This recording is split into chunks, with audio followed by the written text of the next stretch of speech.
வந்து ப்ரெசென்ட் பண்ணியிருக்காங்க. இதில் இன்னொரு விஷயம், அந்த விஎஃப்எக்ஸும் சரி, அந்த திரைக்கதை அமைப்பு, ஒளிப்பதிவு, ஒளி கலவை எல்லாமேங்க அவ்வளோ சூப்பராக இருந்தது. இதில் நான் முக்கியமாக வந்து இந்த படத்தோட மியூசிக் டைரக்டர், பிஜிஎம் சாங்ஸ் அஜினித் லோகேஷ்னு சொல்லிட்டு, அவர் ஆல்ரெடி நிறைய படம் கன்னடத்தில் பண்ணியிருக்காரு. ஆனால் தமிழில் சொற்பமாக தான் பண்ணியிருக்காரு. எனக்கு தெரிஞ்சு இதுக்கப்புறம் தமிழில், தெலுங்கில் அவருக்கு வந்து தெலுங்குலேயும் ஒரு சில படங்கள்லாம் பண்ணியிருக்காரு. பட் ஸ்டில் இதுக்கப்புறம் இந்த படத்துக்கப்புறம் மீன்ஸ் இந்த சாப்டர் 1க்கு அப்புறம் அவருக்கு இன்னும் நிறைய படங்கள் கிடைக்கும். கண்டிப்பாக அவர் வந்து சும்மா அடித்து துவம்சம் பண்ணுவாருங்க. சாங்ஸும் சரி, பிஜிஎம் சரி, நீங்கள் அந்த பிஜிஎம் கேட்குறப்பயே வந்து அந்த அந்த ஒரு டிவைன் கார்னேஜ், அந்த டிவைனோட அந்த விஷயத்தை நீங்களும் உணர்வீங்க. உங்களுக்கும் வந்து அந்த மெய்சில் போட்டுன்னு சொல்லுவாங்களே, அந்த மாதிரி விஷயங்கள் மியூசிக் மூலிமா வந்து அவர் கொடுத்துருப்பாரு. படத்தில் யூஸ் பண்ண சாங்ஸாக இருக்கட்டும், மியூசியமாக இருக்கட்டும், பிஜிஎம்மாக இருக்கட்டும், எல்லாமேங்க சூப்பர்ங்க. இந்த படத்தை வந்து நான் ஆக்சுவலி தனியாக தான் போயிருந்தேன். இருந்தாலும் வந்து வருத்தப்படுறேன்.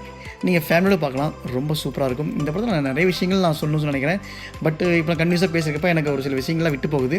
அதெல்லாம் இன்னொரு செப்பரேட் வீடியோவில் இந்த படத்தை பற்றின சிறப்பு அம்சங்கள்லாம் உங்கள்கிட்ட பேசுகிறேன்.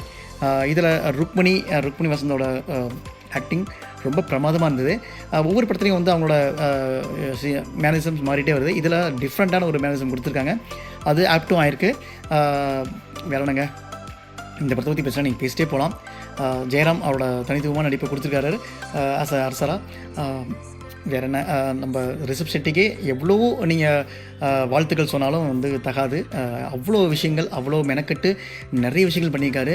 அந்த சொல்லப்போனால் அந்த பிரம்மாண்டம் சொல்லுவாங்கள்ல, அதை வந்து வெறுமனே பேச்சுக்குன்னு பேருக்குன்னு இல்லாமல் அவனோட ஸ்க்ரீன் பிளேலையே நீங்கள் பார்க்குறப்பே உங்களுக்கு தெரியும் இந்த இதுக்கு எவ்வளோ பிரம்மாண்டமாக பண்ணியிருக்காருன்னு சொல்லிட்டு.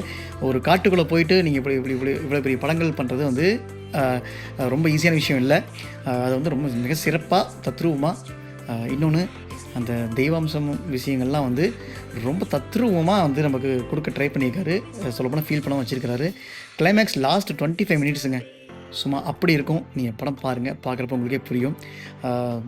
வேறு என்னங்க, மீண்டும் அடுத்த ஒரு நல்ல படத்தோட ரிவ்யூவில் வந்து உங்களுக்கு மீட் பண்ணுறேன். அன்டில் தென், வணக்கங்க.